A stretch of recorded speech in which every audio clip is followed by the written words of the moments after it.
Hello friends, welcome to Golden Career. RRB PO interview का ये part 15 है। अब हम बात करेंगे नेगोशिएबल इंस्ट्रूमेंट्स के बारे में। नेगोशिएबल इंस्ट्रूमेंट्स बहुत ही इंपॉर्टेंट टॉपिक है। अगेन, अगर जो आप लोग पेड मेंबर्स, प्रीमियम मेंबर्स हैं, हमारे इंटरव्यू क्लासेस आपने ज्वाइन की हुई हैं, तो अपना अकाउंट लॉगिन करके वीडियो देखिए। और अगर आपको क्लासेस ज्वाइन करनी है तो वीडियो के डिस्क्रिप्शन बॉक्स में लिंक दिया हुआ है। क्लासेस ज्वाइन करने के बाद ही आप वीडियो फुल लेंथ की पूरी वीडियो, पूरा टॉपिक पढ़ पाएंगे, पूरा टॉपिक देख पाएंगे। कोई डाउट है, अगर आपको लॉगिन नहीं हो रहा है, कोई इशू आ रहा है, तो मेल करिए interview@goldencarier.co.in। डिस्क्रिप्शन बॉक्स में डिटेल दी हुई है। तो ज्वाइन करने के लिए, लॉगिन करने के लिए सारी डिटेल डिस्क्रिप्शन बॉक्स में दी हुई है। अब हम स्टार्ट करते हैं नेगोशिएबल इंस्ट्रूमेंट्स के बारे में। देखिए, इंडिया में है नेगोशिएबल इंस्ट्रूमेंट एक्ट। वो कौन सा है? वो है नेगोशिएबल इंस्ट्रूमेंट एक्ट 1881। अब बात अगर की जाए कि ये इसकी हिस्ट्री क्या है, अभी नेगोशिएबल इंस्ट्रूमेंट्स क्या होते हैं, इस वीडियो में देखेंगे क्या क्या, ये भी तो समझ लीजिए। नेगोशिएबल इंस्ट्रूमेंट एक्ट के बारे में बहुत थोड़ा सा, जो आपके एग्जाम से रिलेटेड है या इंपॉर्टेंट है, एंड नेगोशिएबल इंस्ट्रूमेंट्स कौन कौन से होते हैं, देन उन इंस्ट्रूमेंट्स के बारे में थोड़ा थोड़ा जानेंगे ताकि आपका पूरा यहाँ पर कवर हो जाए। देखिए, एक्ट जो ओरिजिनली ड्राफ्ट किया गया था वो किया गया था 1866 में। 1866 में किसके द्वारा किया गया था?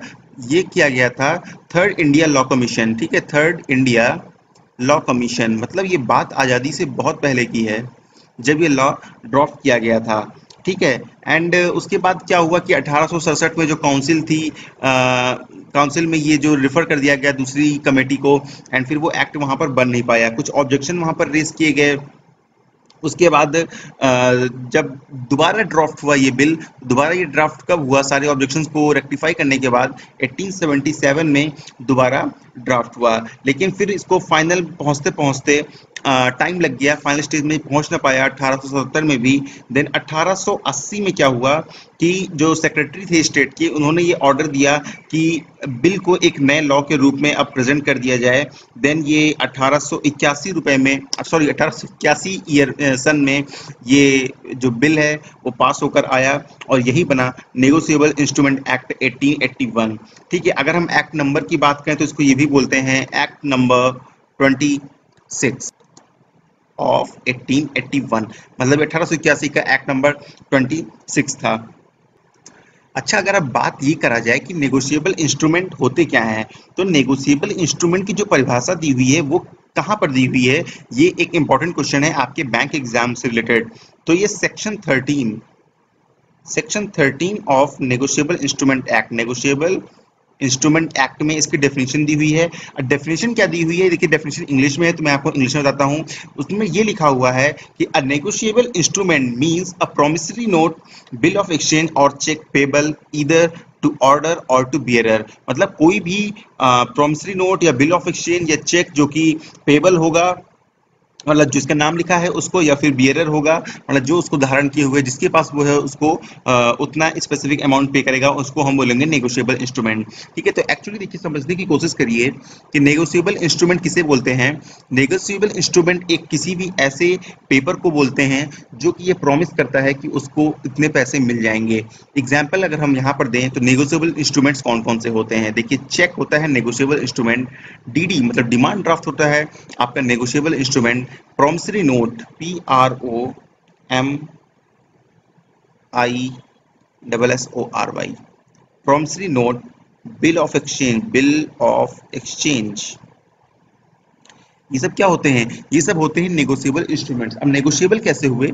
देखिए, चेक पे क्या होगा, ये आपका चेक है। ठीक है, चेक पे आप यहाँ पर अमाउंट भरते हैं, शब्दों में यहाँ पे लिखते हैं पे टू। ठीक है, मतलब किसको भी पे करना है, dot dot dot dot dot, और बियरर। ठीक है, ऑन डिमांड समथिंग करके रुपीज यहाँ पर लिख देते हैं आप 10,000 ओनली, और यहाँ पे आप लिख देते हैं 10,000। तो इस चेक की कीमत कितनी होगी? 10,000 रुपए होगी। अब ये क्या कर रहा है, ये पेई को ये ऑप्शन दे रहा है कि वो जाकर बैंक इतने रुपए ले सकता है। ये नेगोशिएबल इंस्ट्रूमेंट हुआ। ठीक है, इसी हिसाब से डीडी भी हो गया नेगोशिएबल इंस्ट्रूमेंट, जितनी की डीडी बन गई उतना पैसा उसको मिल जाएगा। ठीक है, ये नॉट, अभी जैसे आपकी जो करेंसी है ना, 50 रुपए का नोट है, ठीक है, ये है नॉन नेगोशिएबल इंस्ट्रूमेंट। क्यों? क्योंकि इसकी वैल्यू चेंज नहीं हो सकती, तो ये है नॉन नेगोशिएबल इंस्ट्रूमेंट। बट जो चेक है, जो डिमांड ड्राफ्ट है, जो प्रॉमिसरी नोट है, जो बिल ऑफ एक्सचेंज है, प्रॉमिसरी नोट क्या होता है? किसी को एक नोट दे दिया गया साइन करके कि मैं इनको इतने पैसे ये देता हूँ, ये यहाँ से जाकर ये पैसे ले लें, कुछ इस टाइप से होता है। तो ऑथेंटिक ये भी होता है, एंड ये होता है प्रॉमिसरी नोट्स, ठीक है। तो यहाँ पर आपके लिए जो इम्पोर्टेंट है वो है चेक एंड डीडी, ठीक है। अभी चेक क्या है? चेक है नेगोशिएबल इंस्ट्रूमेंट, ठीक है, लेकिन डीडी क्या है? डीडी भी नेगोशिएबल इंस्ट्रूमेंट है, बट डीडी को हम बोलते हैं बैंकर्स चेक। अभी बैंकर्स चेक क्यों? देखिए, चेक आप इशू कर सकते हैं, आप बैंक से गए, ब्लैंक चेकबुक लाए, किसी के नाम भी चेक आपने भरा और उसको दे दिया। डीडी आप खुद इशू नहीं कर सकते हैं। क्यों नहीं कर सकते हैं? क्योंकि डीडी तो बैंक इशू करेगा, क्योंकि डीडी जो प्रीपेड होती है और चेक जो होता है वो प्रीपेड नहीं होता है। प्रीपेड कैसे? आप डीडी का पैसा आपके अकाउंट से पहले कट जाता है। अगर आपके नाम किसी ने आपको डीडी दी, आपका नाम है राकेश कुमार, ठीक है, राकेश कुमार के नाम से आपको डिमांड ड्राफ्ट मिल गया, देन ये 200% श्योर है कि इसमें आप